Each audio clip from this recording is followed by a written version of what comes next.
My scanner buzzed with a warning I had never seen before, and my hands froze over the controls. Something was moving fast through the trees ahead of us, and my human guide had gone completely silent beside me.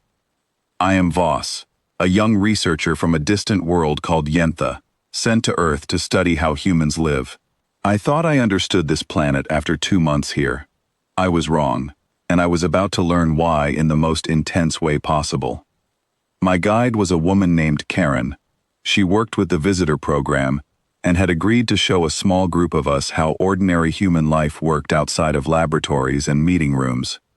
There were 4 of us that day, all students from different worlds, all curious, all a little too confident in our own understanding. Karen had brought her dog with her, a golden-furred animal named Buddy. When I first saw him, I did not think much of him. On my planet, animals are studied from a distance. We do not share our homes with other species. So when I saw humans walking beside these creatures, feeding them, letting them sleep in their houses, I found it strange. My classmate Oren, from a species that lives underground, called it an odd waste of resources. Another classmate, a quiet student named Priya, said nothing, but I noticed she watched the dog more closely than the rest of us. We were walking through a quiet trail near the edge of town when the scanner on my wrist buzzed again. It picked up a heat signature, moving quickly through the bushes to our left. My instincts told me to freeze, but Karen kept walking, humming softly to herself, completely unaware of the danger closing in. I opened my mouth to warn her, but before I could speak, Buddy stopped walking. His ears rose straight up. His body went still in a way that felt almost unnatural for a creature that had been playfully sniffing the ground moments earlier. Something in the air had changed, and he knew it before any of us did. The scanner beeped louder. My throat tightened. On my world, a warning like this would send an entire team running for shelter. Here, on this quiet trail, only one creature seemed to notice, and it was not one of the intelligent species walking beside me. Then it happened. A large shape burst out of the bushes, moving fast, faster than anything I expected on this peaceful little trail. It was an animal, wild and unfamiliar, its eyes locked on Karen with an intensity that made my heart pound. I had read about wild animals in Earth textbooks, but reading about something is nothing like watching it happen right in front of you. Karen gasped and stumbled back. Oren froze completely, his body doing what his species does best in danger, becoming perfectly still and blending into the shadows of the trees. Priya grabbed my arm, her fingers digging into my sleeve. I could not move. My mind was racing through every survival lesson I had ever learned, and none of them prepared me for this moment. Buddy did not freeze. He did not hesitate. He moved faster than I thought possible, placing his entire body between Karen and the wild animal. He did not back down, even though the creature was larger than him. His voice rose into a sound that shook something deep inside me, a sound full of pure determination. The wild animal paused, clearly surprised by the sudden barrier in its path. It shifted its weight, unsure of what to do next. Buddy did not blink. He held his ground, his entire body focused on protecting the woman standing behind him. My scanner beeped wildly, numbers spinning as it tried to calculate the danger level. I had never felt my hearts race like this before. Every part of me wanted to run, yet I could not look away from the golden-furred animal standing so bravely in front of us. Karen finally found her voice. She called Buddy's name, her tone shaking with fear, but he did not turn back to her. His focus stayed locked on the creature in front of him, unwilling to give it a single opportunity to get closer. Seconds passed like hours. The wild animal shifted again, testing the distance, testing Buddy's resolve, but every time it moved, Buddy matched it, refusing to let even an inch of space open up between the danger and the woman he loved. I finally found the courage to move. I raised the small signal device on my wrist, the one meant for emergencies, and pressed it. A sharp, high-pitched tone rang out through the trees, a sound designed to startle animals away from human settlements. It was something I had studied but never used. The wild animal flinched at the sound.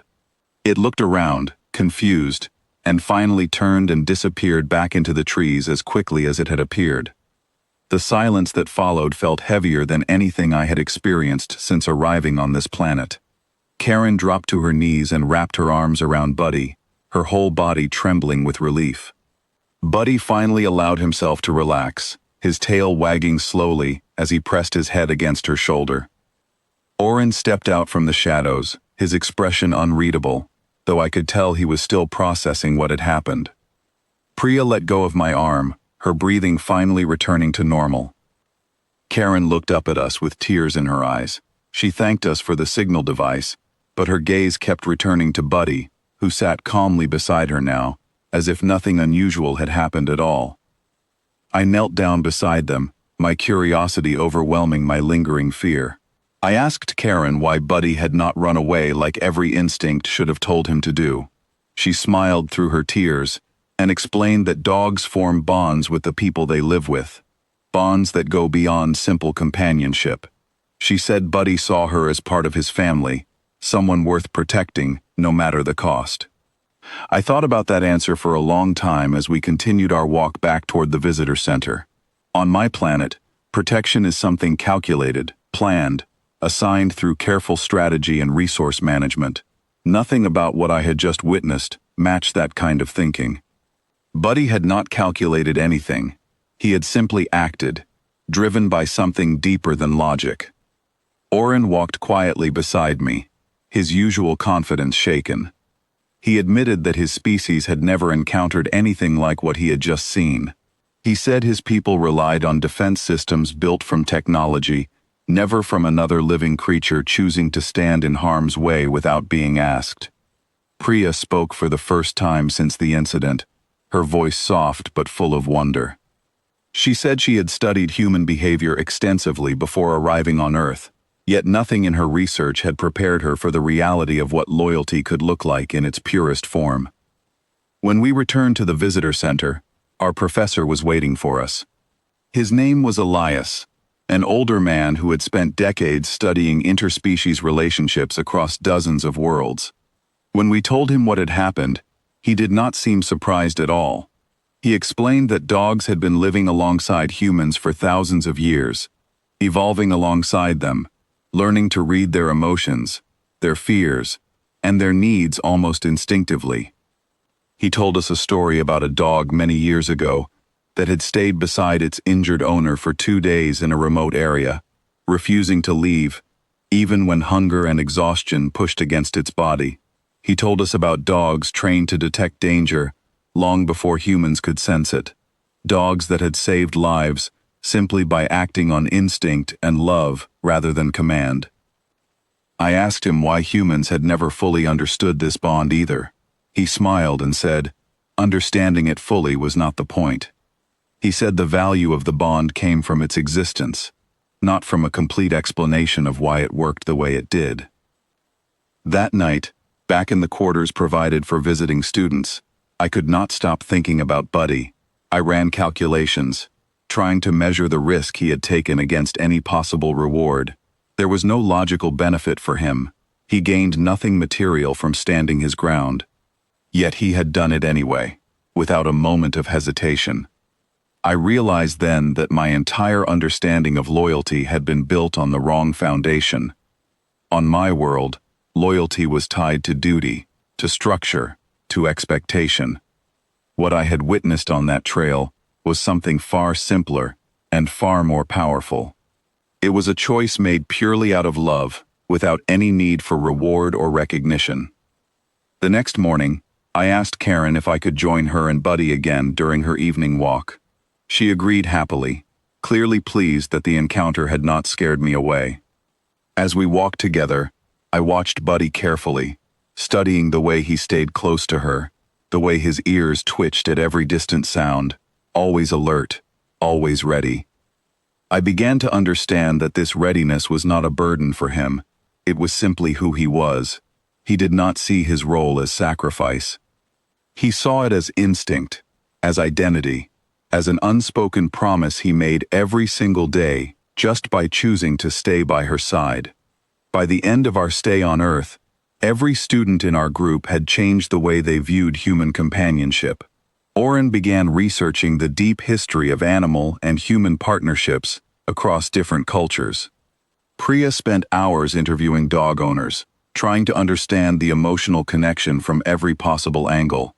I found myself returning to that trail almost every evening, watching Buddy walk beside Karen, calm and steady, always alert, always ready to act without a single moment of doubt. Before we left Earth to return to our different worlds, Karen gave each of us a small photograph of Buddy. She said she wanted us to remember what real loyalty looked like, a loyalty built without contracts, without rules, and without any expectation of reward. I kept that photograph with me long after I returned home.